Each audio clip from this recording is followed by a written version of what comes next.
maghapon. Ano na naman yung mga nakikita natin diyan sa Santa Cruz, Manila? Napakaraming kabaong. Alam nyo, yung kabaong na yan, mga senyales yan ng mga lukulukot, luka-luka. Yan yung mga kasama sa bloodbath. Puro pananakot, puro pantataranta sa administrasyon ni Marcos yan. Hindi maglalagay ng ganyang mga mamahaling at taon dyan sa mga daanan dyan kung yan walang kaugnayan sa politika. Nako, tama na. Puro na lang pananakot, puro pagbabanta, puro na lang paninira, puro na lang wawasak ng utak ng mga tao. Ha? Sari-sari na eh.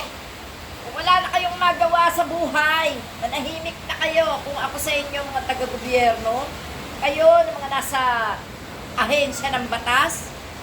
Ikulong nyo na yung mga dapat nyong ikulong para hindi na nagkakalat ng mga ganyang kasasamang mga makikita sa daan. Tuloy ang mga tao nagpapanik. Ha? Wala na eh. Wala na maisipan niya mga yan. Puro ganyan na lamang. Tama na, Duterte. Tama na. Wala ka nang magawa sa buhay mo. Gusto na. Huwag mo na siraan ang administrasyon ni Marcos. Kung hindi ka ma-impeach, tumakbo ka. Lumaban ka sa 2028. Siguro naman, maraming lalaban sa'yo. Nasa tao na ang pagpapasya kung iboboto ka pa. Ha? Okay? Sige.